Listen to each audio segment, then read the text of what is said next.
বিসমিল্লাহির রহমানির রাহিম। আসসালামু আলাইকুম প্রিয় ভিউয়ার্স, আশা করি ওই মহান আল্লাহর রহমতে যে যেখানে আছেন ভালো আছেন, সুস্থ আছেন। সবার সুস্থতা কামনা করে আরও একটি ভিডিও নিয়ে আসছি, অবাধ্য স্বামীকে বাধ্য করা।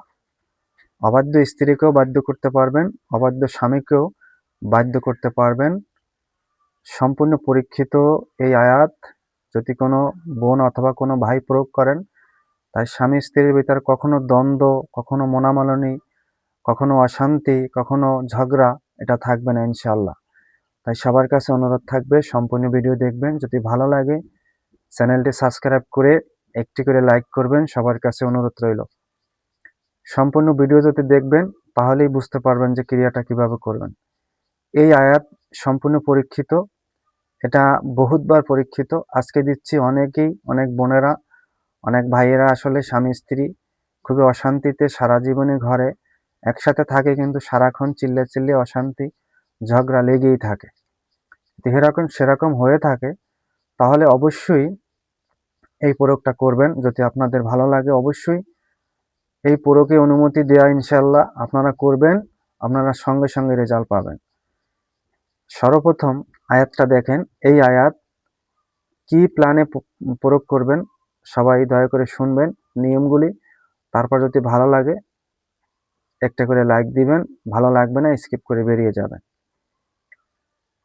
এই আয়াত প্রয়োগ করার নিয়ম হলো, যদি কোনো বোনের স্বামী সারাক্ষণ ঝগড়া করে, অশান্তি করে, মারামারি করে, চিড়াচিড়ি করে, তার জন্য এই আয়াতটি যে কোনো শরবত, মিষ্টি জাতীয় যে কোনো শরবত, অথবা আপনি হালুয়া অথবা পায়েস পাক করবেন, তখন এই আয়াত মনে মনে 3 বার পড়বেন।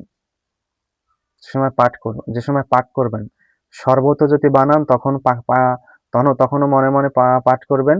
আর যদি কোনো হালুয়া, সবচেয়ে ভালো হয় হালুয়া অথবা মিষ্টি জাতীয় নাস্তা, যে কোনো জিনিস পাক করার সময় যদি এটা মনে মনে আয়াতটা পাক করবেন। পাক করা শেষ হয়ে গেলে আগুন থেকে যখন তুলে আনবেন বা তখন সামনে রেখে এই আয়াত 3 বার পরে 3টি ফু দিবেন।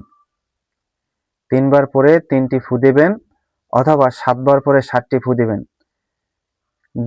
দিয়ে আপনার স্বামীকে যদি খাওয়ান, তাহলে ওই স্বামী আপনার সাথে সারা জীবনও আর কখনো ঝগড়া, অশান্তি, মারামারি করবে না। এটা সম্পূর্ণ পরীক্ষিত। এটার বেশ কিছু নিয়ম আছে, যেরকম পায়েস অথবা হালুয়া তৈরি করার সময় মনে মনে এটা পাঠ করতে হবে। তারপরে যখন পাক করা হয়ে যাবে, আগুন থেকে যখন তুলে আনবেন, তখন স্বামীকে খাওয়ানোর আগে 7 বার এই মন্ত্র পড়ে 7টি ফু দিয়ে খাওয়াবেন।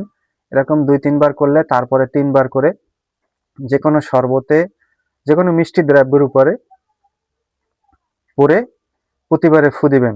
পড়বেন ফু, পড়বেন ফু, পড়বেন ফু, তারপর তাকে খাওয়াবেন।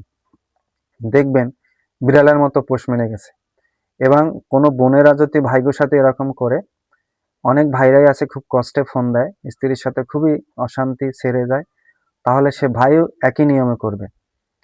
তবে কাছাকাছি থাকতে হবে। দূরে চলে গেলে সেখান থেকে তাকে এনে অথবা তার কাছে গিয়ে অথবা মিষ্টি কিনে শ্বশুরবাড়ি যাবেন, মিষ্টির দ্রব্যের উপরে এই মন্ত্র 7 বার পরে 7টি ফু দিয়ে তাকে খাওয়াবেন, সবাইকে খাওয়াবেন। দেখবেন যারা যারা আপনি বশ করতে চান, আপনার মনের এরেদা যাকে, সবাই বশ হয়ে যাবে। কারণ এই আয়াত ইনশাল্লাহ আল্লাহর রহমতে কখনো ফেল নাই।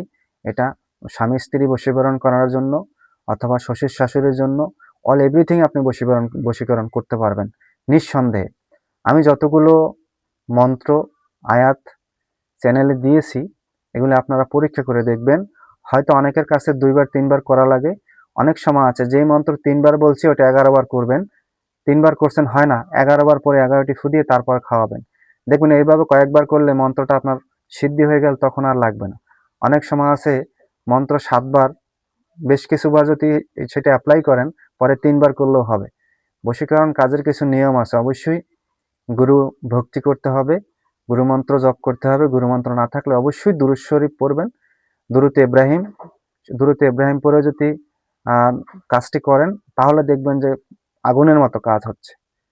আশা করি সবাই কাজে আসবে। সবাই ভালো থাকবেন, সুস্থ থাকবেন। অবশ্যই যদি ভালো লাগে একটি করে লাইক দিয়ে সঙ্গে থাকবেন। আর এই প্রয়োগ যদি করতে পারেন তার স্বামী স্ত্রীর ভিতর কখনো অশান্তি থাকবে না। আজ এই পর্যন্তই। আসসালামু আলাইকুম ওয়া রাহমাতুল্লাহ।